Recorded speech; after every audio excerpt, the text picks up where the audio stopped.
இந்த எந்த துவாவானாலும் சரி, பொதுவாகவே இந்த கையை உயர்த்தி அல்லாஹ்ட்ட கேட்கிறதா இருந்தா அதுக்கு ஒரு முறை கவனிக்கணும். அந்த முறை கவனிக்கப்படாவிட்டால் நம்முடைய எந்த துவாவும் அல்லாஹ்ட்ட ஏற்றுக்கொள்ளவே பட செய்யாது. என்ன முறை? ரசூலுல்லாஹி ஸல்லல்லாஹு அலைஹி வஸல்லம் அவர்கள் சொன்ன செய்தி நசையில் 1267வது நபிமொழி. நாம எப்பட்ட அல்லாஹ்ட்ட துவா செய்யும் போதும் முதலில் யார்கிட்ட கேட்கிறோமோ அந்த அல்லாஹ்வை முதல்ல புகழணும். எடுத்த உடனே அல்லாஹ்வே எனக்கு இதை கொடு, அல்லாஹ்வே எனக்கு அதை கொடு என்று சொல்லி அந்த அல்லாஹ்வை ஒரு இரண்டாம் தரம் பட்சமாக இல்லாமல் நம்முடைய ரப்பிடத்திலே கேட்கிறோம் என்று சொல்லி அந்த ரப்பை முதலில் நீங்கள் புகழுங்கள். ஏதாவது ஒரு வார்த்தையை சொல்லி சுப்ஹானல்லாஹ், அல்ஹம்துலில்லாஹ், அல்லாஹு அக்பர், ஏதாவது ஒரு வார்த்தையை சொல்லி அல்லாஹ்வை புகழுங்கள். இரண்டாவது, எனக்காக வேண்டி அல்லாஹ்விடத்திலே நீங்கள் பிரார்த்தனை செய்யுங்கள். அல்லாஹும்ம ஸல்லி அலா முஹம்மதின் வ அலா ஆலி முஹம்மதின் என்கிற ஸலவாத். இந்த ஸலவாத்தை இரண்டாவது நீங்கள் சொல்லுங்கள். மூன்றாவது உங்களுடைய பிரார்த்தனைகளை கேளுங்கள். யார் ஒருவர் அல்லாஹ்வின் மீது அல்லாஹ்வை புகழாமல், யார் ஒருவர் என் மீது ஸலவாத்து சொல்லாமல் பிரார்த்தனை செய்கிறார்களோ அவருடைய பிரார்த்தனை வானத்திற்கு மேல் செல்லாது என்றார்கள் ரசூலுல்லாஹி ஸல்லல்லாஹு அலைஹி வஸல்லம். அப்ப பிரார்த்தனை செய்கிற ஒவ்வொரு சகோதர சகோதரிகளும் இது போன்ற இடங்களில் பிரார்த்தனை செய்யும் போது அல்லாஹ்வை புகழ்ந்து அல்லாஹ்வுடைய ரசூலின் மீது ஸலவாத்து சொன்ன பிறகு நமக்காக பிறருக்காக செய்யும் போது வானவருடைய துவா நமக்கு கிடைக்கும் என்கிற சிந்தனையோடு பிறருக்காக, சமுதாயத்திற்காக, நமக்கு முன்னால் மரணித்து போன நல்லவர்களுக்காக எல்லாம் நாம் பிரார்த்தனை செய்ய வேண்டும். பிரார்த்தனை செய்வதற்கு முன்னால் அல்லாஹ்வை புகழ்ந்து ரசூலுல்லாஹ் மேல ஸலவாத்து சொல்லி பிரார்த்தனை செய்ய வேண்டும். அடுத்து ரசூலுல்லாஹி ஸல்லல்லாஹு அலைஹி வஸல்லம் அவர்கள் சொன்னார்கள், நான் ஆரம்ப உரையில் சொன்னதை போல நம்ம அந்த கையை உயர்த்தி அல்லாஹ்ட்ட பேசும்போது நம்முடைய உள்ளத்துல கொஞ்சம் கூட இது ஏற்கப்படுமா, இது கிடைக்குமா, இந்த பிரச்சனை தீருமா, கேட்டது கிடைக்குமா, கஷ்டங்கள் தீருமா, நம்முடைய பிள்ளைகளுக்காக வேண்டி துவா செய்யறோமே அந்த பிள்ளையுடைய எதிர்கால வாழ்வு அப்படி அமையுமா, நமக்காக வேண்டி கேட்கிறோமே அப்படியெல்லாம் நமக்கெல்லாம் வாழ்வு சாத்தியமா, எந்த சந்தேகமும் வேண்டாம். ரசூலுல்லாஹி ஸல்லல்லாஹு அலைஹி வஸல்லம் அவர்கள் சொன்ன செய்தி அஹ்மதில் 10709வது நபிமொழி. அல்லாஹ்வுடைய ரசூல் சொன்னார்கள், ஒரு அடியான் அல்லாஹ்விடத்தில் 2 கரத்தை உயர்த்தி பிரார்த்தனை செய்யும் போது அல்லாஹு தஆலா அவனுக்கு 3 வழிகளில் பதில் சொல்லியே தீருவான்.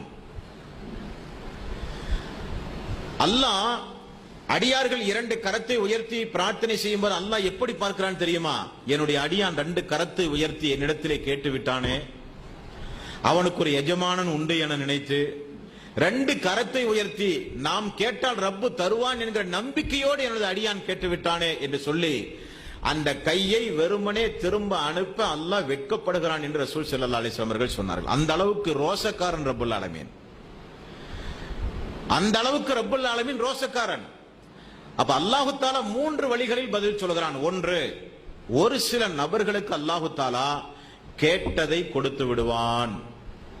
இது நம்முடைய வாழ்க்கையில நிறைய நடந்திருக்கு, யாரும் இல்லைன்னு சொல்ல முடியாது. நான் துவா கேட்டு ஆயுள் காலத்துல ஒண்ணுமே நடக்கலன்னு யாரும் சொல்ல முடியாது. ஏதாவது சந்தர்ப்பங்கள் ஒரு சில காரியங்கள் நடந்திருக்கும், கேட்டதை கொடுப்பான். இரண்டாவது, நீங்கள் ஒன்றை கேட்கிறீர்கள், ஆனால் உங்களுக்கே தெரியாமல் உங்களுடைய விதியில் நாளைக்கு உங்களுக்கு ஒரு தீங்கு நடக்க போகிறது என்று இருந்தால் அல்லாஹ் என்ன செய்வான் தெரியுமா?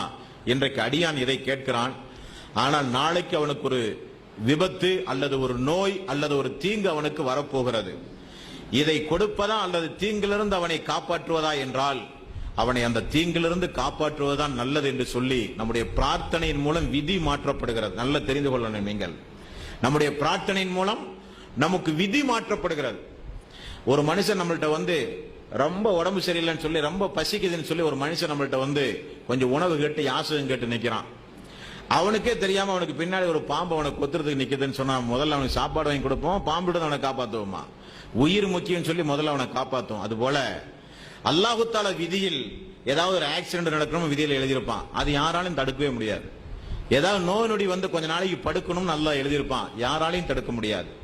ஏதாவது ஒரு மன வருத்தம், ஒரு கஷ்டம், ஒரு கவலை வர்றத அல்லாஹ் விதியில் எழுதி வச்சிருப்பான். அடியான் பிரார்த்தனை செய்யும் போது அவன் ஒன்றை கேட்டுக்கிட்டே இருப்பான்.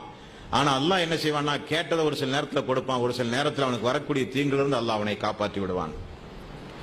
மூன்றாவது ரசூல் ஸல்லல்லாஹு அலைஹி வஸல்லம் அவர்கள் சொன்னார்கள், அப்படி கேட்கும் போது கேட்டதை கொடுப்பான், அல்லது வரக்கூடிய தீங்கிலிருந்து அவனை காப்பாற்றுவான், அல்லது விதியில் அல்லாஹு தஆலா அவனுக்கு இதை இத்தனாம் மாசம் இத்தனாம் தேதி இந்த வருஷத்துல கொடுப்போம்னு விதியில மாத்தி எழுதிடுவான்.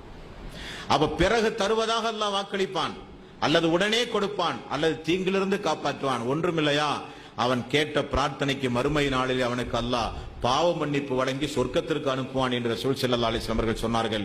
பிரார்த்தனையின் மூலம் இது நடந்தே தீரும்.